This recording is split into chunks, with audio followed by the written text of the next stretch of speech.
Ada berapa tercatat? Kalau di ODS koperasi baik itu yang aktif maupun tidak aktif hampir 7.000-an Di jumlahnya. Provinsi Banten. Ya, baik itu koperasi primer provinsi, koperasi primer kabupaten, dan koperasi sekundernya.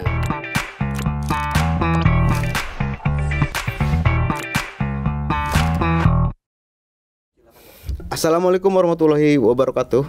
Sahabat Banten Podcast. Saat ini di studio telah hadir Kepala Bidang Kelembagaan dan Pengawasan Dinas Koperasi dan UKM Provinsi Banten, Bapak Arif Rahman SEMSI. Beliau akan memberikan pemahaman, penjelasan dan hal-hal yang berhubungan dengan koperasi yang ada di Provinsi Banten, bagaimana pembinaan, kemudian bagaimana menjadi anggota dan lain sebagainya. Kita akan bahas bersama Pak Arif selama 30 menit ke depan. Jadi sahabat Banten Podcast jangan menghindar. Harus, bagi yang ketertarikan terhadap koperasi, bisa jadi ini membawa manfaat. Pak Arif, selamat datang di studio kami. Ya, selamat datang. Assalamualaikum warahmatullahi wabarakatuh. Terima kasih Pak Beni. Dan saya juga menyampaikan terima kasih karena Pak Kabid meluangkan waktu di sela kesibukannya di kami. Semoga ini ke depan kita bisa memberikan banyak manfaat buat para pelaku koperasi. Amin. Pak, saya sebelum membahas lebih jauh ingin mengetahui dulu Pak, sejarah koperasi di Indonesia itu seperti apa sih Pak, pendiriannya? Ya,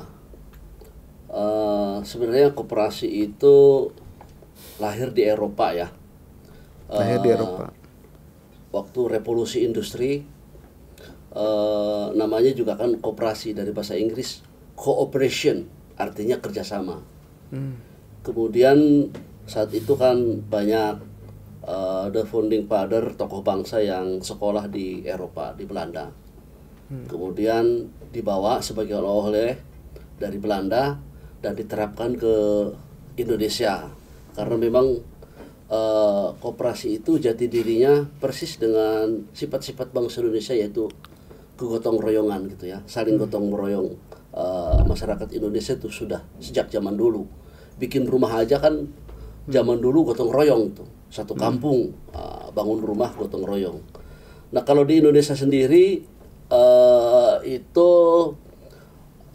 diperkenalkan oleh seorang praja ya, pegawai negeri patih di Purwokerto, namanya Raden Arya Wiryaatmaja. Beliau itu miris melihat banyak para pegawai negeri maupun swasta yang terkena rentenir, di mana bunganya sangat tinggi, mencekik leher, sehingga ketika tidak mampu membayar cicilan atau macet, banyak aset-asetnya yang disita. Kemudian ini menjadi cikal bakal sebuah koperasi di Indonesia. Itu tahun 1896.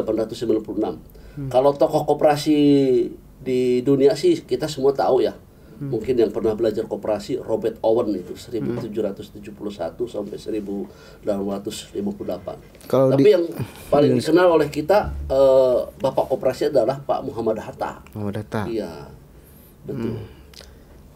Nah, kemudian dari sejarahnya tersebut,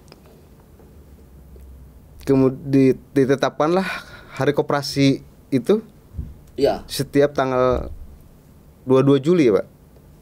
12 Juli Pak. 12 Juli. Iya. Ditetapkan sebagai Hari Koperasi. Jadi itu pertama memang pada Kongres Koperasi di Tasikmalaya, kemudian berlanjut menjadi sebuah perayaan Hari Koperasi. Jadi Pak Muhammad Hatta mencontoh di Eropa saat beliau sebagai ahli ekonomi belajar di Belanda, melihat bahwa koperasi itu banyak membantu masyarakat miskin. Waktu itu di Eropa itu terjadi revolusi industri, di mana kaum buruh itu termarginalkan. Jadi bargaining positionnya itu sangat lemah terhadap para pengusaha. Jadi oleh karena itu para pengusaha seolah-olah mempunyai posisi tawar yang lebih tinggi, sehingga para buruh berkumpul mengumpulkan uang, yaitu simpanan pokok, simpanan wajib, kemudian simpanan sukarela. Kalau kita dikenal dengan simpanan pokok, simpanan wajib, sukarela, dan uang tersebut kemudian mereka gulirkan ke anggota-anggotanya. Bahkan waktu itu koperasi bisa membuat sebuah pabrik tekstil dan sebagainya di Eropa, sehingga menjadi sebuah gerakan yang massal dan masif, itu bisa menyaingi para pengusaha di Eropa. Dan keberhasilan ini dilihat oleh Pak Muhammad Hatta. Kemudian sekembalinya dari studi di Belanda, Pak Muhammad Hatta ingin ini diterapkan di Indonesia karena prinsip-prinsip koperasi itu adalah tolong menolong, at-ta'awun, ya, saling tolong menolong. Dan kelihatannya karena koperasi ini di Eropa berhasil, POC waktu itu ketar-ketir juga. Wah, kalau ini koperasi misalnya bergerak maju, berkembang pesat, kemudian melayani masyarakat, kemudian menguasai perdagangan, POC menjadi saingan. Sehingga koperasi pada zaman Hindia Belanda waktu itu undang-undangnya dikerdilkan gitu. Jadi makanya oleh karena itu kemudian ada terus dinamis, ya, namanya peraturan dinamis, sehingga lahir Undang-Undang 25 tahun 92 tentang perkoperasian. Walaupun di sana masih ada sedikit nuansa-nuansa zaman Hindia Belanda. Oleh karena itu alhamdulillah sudah ada Undang-Undang Cipta Kerja nomor 11 tahun 2020 dan PP Peraturan Pemerintah nomor 7 tahun 2021 yang mengatur tentang koperasi. Jadi pendirian koperasi sekarang dipermudah dari 20 orang sekarang cukup 9 orang gitu. Cita-cita Pak Muhammad Hatta bahwa koperasi ini benar-benar menjadi sokok guru, bukan hanya sekedar lip service, tapi menjadi roh ekonomi gitu. Roh ekonomi. Jadi mestinya yang berkembang di mana-mana itu adalah koperasi. Baik itu dari sisi produksi, kemudian sisi pemasaran. Tapi yang terjadi sekarang ini justru bukan koperasi. Yang berkembang adalah ekonomi liberal, ya. Kita tahu semua di mana-mana tidak ada toko koperasi, atau mungkin bisa dihitung dengan jari toko milik koperasi yang maju gitu. Karena yang berkembang di mana-mana sampai ke pelosok itu bukan koperasi, ya, yang milik konglomerasi lah gitu, ya. Kita tahu semua. Mestinya cita-cita Pak Muhammad Hatta itu yang menjadi penggerak ekonomi, yang melayani masyarakat, kebutuhan pokok dan sebagainya, bukan hanya simpan pinjam. Kan koperasi ini identik dengan simpan pinjam, ya, padahal bisa lebih luas daripada itu. Mestinya yang berkembang ini koperasi gitu. Nah, ini ada sesuatu yang salah barangkali yang perlu kita sama-sama koreksi. Apalagi saat ini memang koperasi mata pelajaran ini di sekolah sudah tidak ada. Baik itu di SMA, perguruan tinggi, kecuali di IKOPIN barangkali, ya. Karena itu institut atau universitas yang mempelajari tentang koperasi. Jadi oleh karena itu anak-anak muda ini asing terhadap koperasi. Kalau zaman saya waktu SMA ada mata pelajaran koperasi walaupun cuma 1 semester. Di kuliah juga, saya kuliah di ekonomi, itu dapat 2 semester, ya. 2 semester berarti 1 tahun. Itu di zaman di materi sekolah itu mulai dari SD, SMP, Pak? Enggak, waktu saya sih waktu zaman SMA. Udah SMP. Ya, SMA, SMP belum ada. Nah, di perguruan tinggi juga kalau fakultas ekonomi ada mata kuliah koperasi. Nah, sekarang kelihatannya tidak ada gitu. Makanya oleh karena itu masyarakat terutama kaum milenial itu agak asing terhadap koperasi gitu. Nah, walaupun memang di satu sisi perkembangan yang cukup menggembirakan, banyak koperasi-koperasi yang berbasis masyarakat, ya, bukan koperasi karyawan atau koperasi pegawai negeri. Itu pengurus karyawan dan pengurus, pengawas, pengelola, karyawan, manajer, itu banyak anak-anak muda gitu, anak-anak muda. itu memang keunggulannya karena anak-anak muda itu lebih familiar dengan IT ya, lebih melek IT anak-anak milenial itu dibandingkan dengan orang-orang tua. Jadi koperasi itu kalau tidak menggunakan IT itu perkembangannya akan lambat. Nah, jadi oleh anak muda ini lebih melek IT, mereka banyak tuh mengembangkan koperasi sekarang maju-maju. Seperti di depan kantor Media Banten. Media Banten ada koperasi itu lagi dibangun. Kantor pusatnya namanya Kopsah Rabani. Di depannya. Boleh kalau udah berdiri diajak podcast di sini. Nah, jadi terus ada lagi koperasi Benteng Mikro Indonesia yang anggotanya udah 200.000, asetnya juga sudah di atas 1 triliun. Ada koperasi Abdi Kertara Harja, kemudian tapi kalau di Banten memang mayoritas koperasi yang bagus itu adalah koperasi karyawan, koperasi perusahaan-perusahaan ya. Jadi di dalam perusahaan mereka mendirikan koperasi dan rata-rata itu bagus. Bahkan ada koperasi yang toko retailnya itu besar ya, lebih besar daripada toko retail modern yang kita kenal, yang kita sering belanja ya. Jadi besar, tapi lingkupnya di dalam pabrik. Jadi oleh karena itu kita pengen kalau koperasi karyawan punya toko di dalam pabrik, di dalam perusahaan, itu kita merangsang mengajak supaya buka toko di luar pabrik gitu. Buka toko di luar pabrik. Ya, kan mereka besar tokonya itu di dalam pabrik. Nah, alangkah lebih baiknya juga buka toko di luar pabrik gitu, melayani masyarakat secara umum. Kalau di dalam pabrik kan hanya karyawan aja anggotanya, tapi kalau di luar itu melayani masyarakat secara umum, secara luas. Tapi juga itu untuk melayani karyawan-karyawan di mana yang tempat tinggalnya yang berdekatan dengan toko koperasi. Artinya karyawan-karyawan yang misalnya di Serang itu ada toko koperasinya. Terus ada di Tangerang ada toko koperasinya. Jadi mereka belanja nggak kemana-mana gitu. Oke, Pak. Untuk di Provinsi Banten sendiri nih, itu koperasi itu ada pendataan nggak Pak dari dinas, dari pemerintah? Oh ada. Itu namanya keragaan. Jadi setiap tahun itu kita minta data ke kabupaten kota, kemudian dikumpulkan ke provinsi. Tapi selain itu juga kabupaten kota itu menginput data melalui sebuah aplikasi namanya ODS, Online Data System. Jadi kalau misalnya ada koperasi baru, itu notaris yang mengeluarkan akta pendirian, kemudian disahkan badan hukumnya oleh Kementerian Hukum dan HAM melalui Dirjen AHU, Dirjen Administrasi Hukum Umum. Itu langsung dari Sismin BHKOP keluar di ODS, Online Data System. Jadi ada koperasi baru nih. Jadi perkembangannya, pendataannya itu kalau koperasi baru melalui ODS. Kalau koperasi lama juga dulu waktu pertama diberlakukan ODS, Online Data System, itu yang input adalah teman-teman dari kabupaten kota diinput. Ini koperasi primer kabupaten, primer provinsi, termasuk di provinsi juga ada petugas inputnya. Jadi sekarang semuanya koperasi ada berapa hampir Pak? Semuanya udah masuk ke ODS. Gimana? Ada berapa tercatat?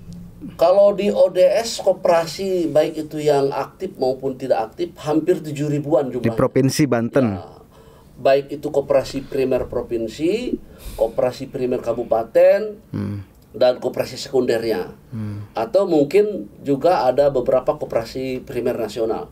Jadi nih kalau di koperasi itu, kalau keanggotaannya itu lintas kabupaten kota, misalnya anggotanya ada di Kabupaten Pandeglang, Kabupaten Serang, Kota Serang, Cilegon, maka itu disebutnya koperasi primer provinsi. Primer. Kewenangannya yang membina dan mengawasi adalah Dinas Koperasi dan UKM Provinsi Banten. Tapi kalau anggotanya itu hanya berasal dari satu kabupaten, misalnya anggotanya hanya orang Kota Serang, tidak ada orang kabupaten, tidak ada orang Kota Cilegon, maka itu menjadi koperasi primer kabupaten. Kewenangan pembinaan dan pengawasannya juga ada di Dinas Kabupaten. Pak, ada juga, ya gimana? koperasi itu jenisnya hanya simpan pinjam, apa ada yang lain, Pak? Oh banyak, ada 5 jenis koperasi. Pertama, koperasi simpan pinjam, kalau yang konvensional. Tapi kalau koperasi yang polanya syariah namanya koperasi simpan pinjam dan pembiayaan syariah. Itu yang KSP. Kedua, koperasi produsen. Ketiga, koperasi konsumen. Keempat, koperasi pemasaran. Kelima, koperasi jasa. Nah, kalau koperasi simpan pinjam itu mirip dengan bank. Jadi lembaga keuangan di mana orang bisa melakukan simpanan, ya, menyimpan uang, bisa juga meminjam uang. Jadi prinsip kerjanya seperti bank. Cuma bedanya kalau di bank itu nasabah, kalau di koperasi itu anggota. Gitu. Dan setiap anggota itu memperoleh SHU. Kalau di bank tidak dapat SHU. Kalau misalnya kita ilustrasikan seseorang pinjam uang 1 juta, kemudian dicicil selama 10 bulan. Nah, kira-kira misalnya contohnya bunganya kalau di koperasi namanya jasanya itu 1%. Berarti 1 juta kalau pinjam 10 bulan berarti sebulannya 100.000. Kemudian jasanya atau bunganya 1% berarti 10.000. Berarti total simpanan cicilan pokok dan bunga 110. Setelah 10 bulan mereka bayar berarti 1.100.000 kan. Nah, jadi yang 100.000 itu nanti dikembalikan ke anggota sebagai SHU. Bagaimana dicantum di anggaran dasar. Kalau di anggaran dasar misalnya SHU yang dibagikan itu yang berasal dari simpanan pokok dan wajib sebesar 30% misalnya di anggaran dasarnya, maka yang bersangkutan yang pinjam 1 juta tadi kan sudah memberikan keuntungan 100.000, 30.000-nya dibalikin ke anggota yang minjem itu. Itu salah satu contoh misalnya kalau pinjamnya 1 juta. Bagaimana kalau pinjamnya 10 juta? Berarti kan 300.000. Bagaimana kalau pinjamnya 100 juta? Nah, kemudian keuntungannya berarti sekitar 10 juta. Nah, jadi itu sebagai ilustrasi. Nah, kalau koperasi kita minjem, maka keuntungan bagi koperasi itu kembali kepada anggota berupa SHU.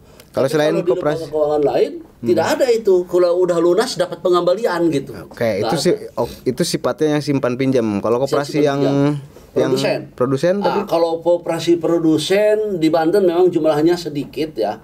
Itu adalah koperasi yang memproduksi barang. Jadi misalnya koperasi punya pabrik sumpit, dari mulai tanahnya, gedungnya, mesinnya, materialnya semua milik koperasi, bukan milik anggota, memproduksi barang. Gitu. Anggotanya biasanya sedikit dan tiap tahun itu nambahnya tidak banyak biasanya. Jadi kumpulan modal beberapa anggota aja.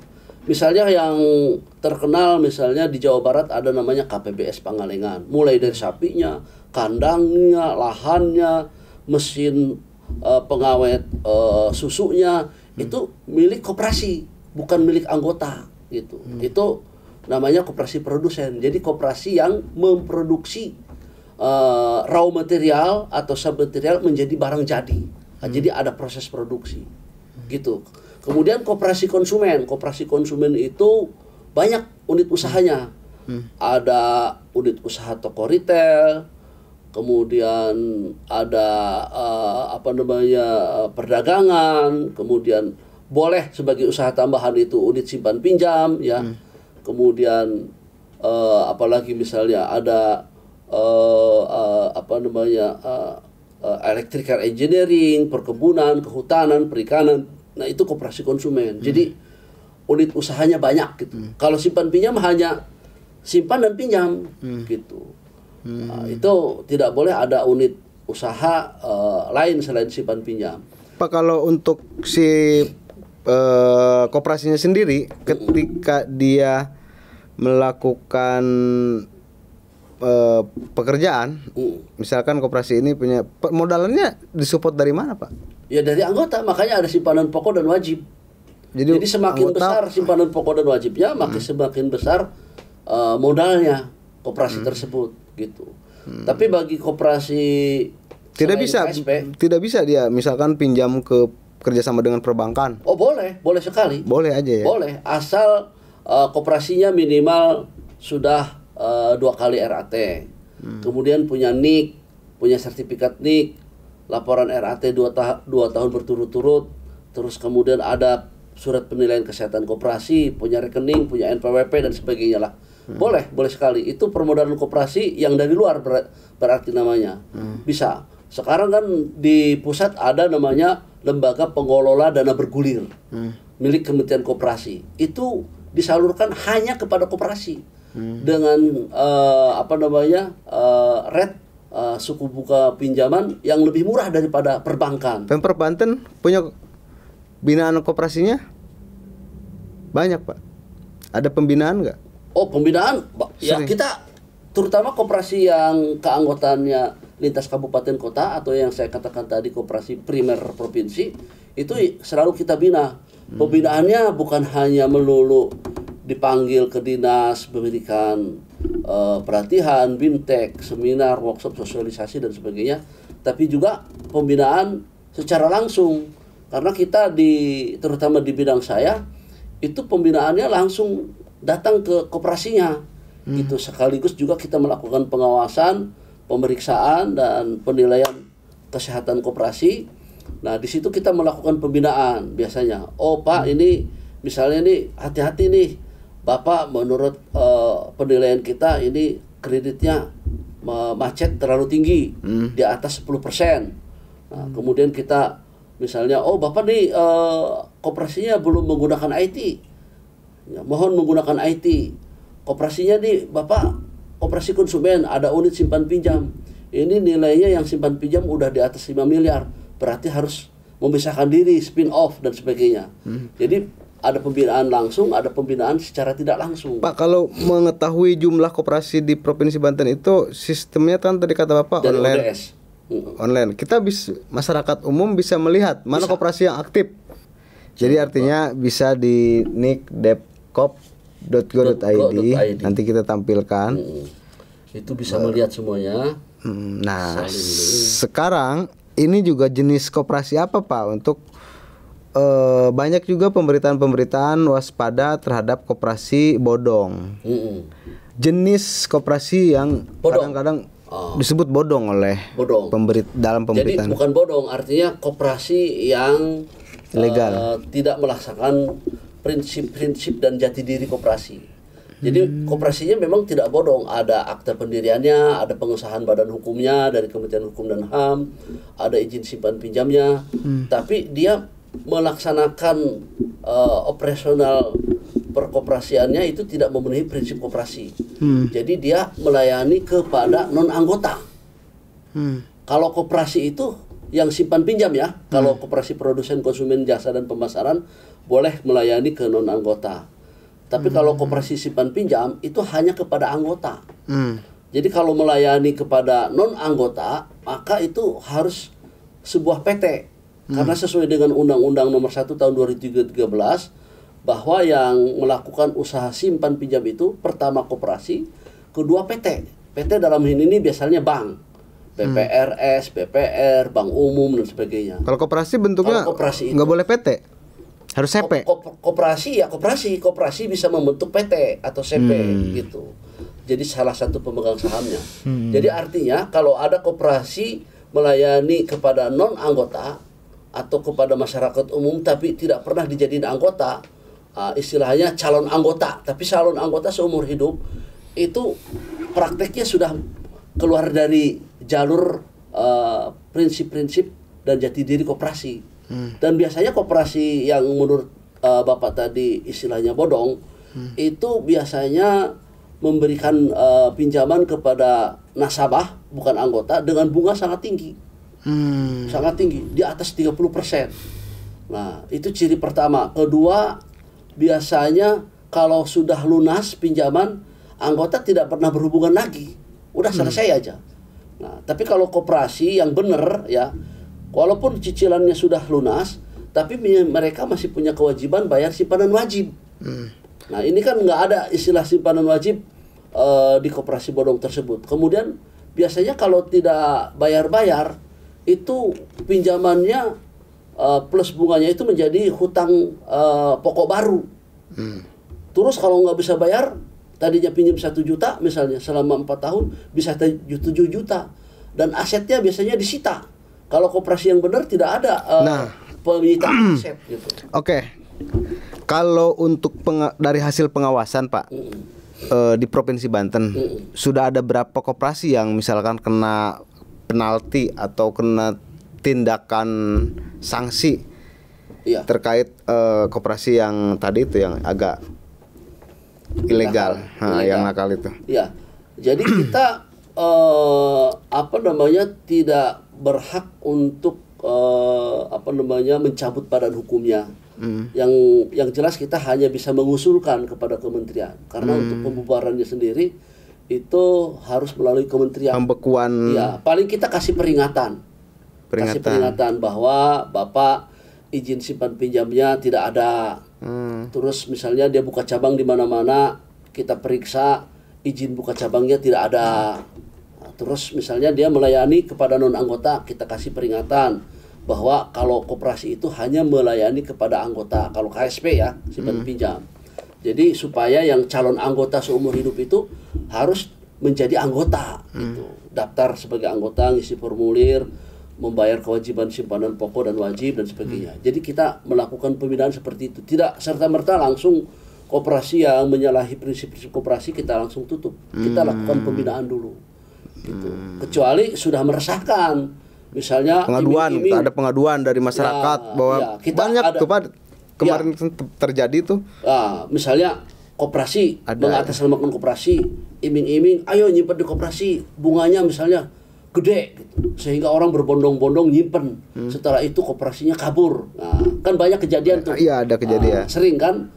Mungkin Bapak sudah tahu dulu. Itu yang dimaksud dengan harus diwaspadai investasi bodong. Jadi kita ada di Banten ini namanya Satgas Waspada Investasi. Oh, ada juga Satgas. Ada. Jadi anggotanya terdiri dari OJK, Otoritas Jasa Keuangan, ada dari kepolisian, dari kejaksaan, ada dari dinas koperasi, ada dinas indak.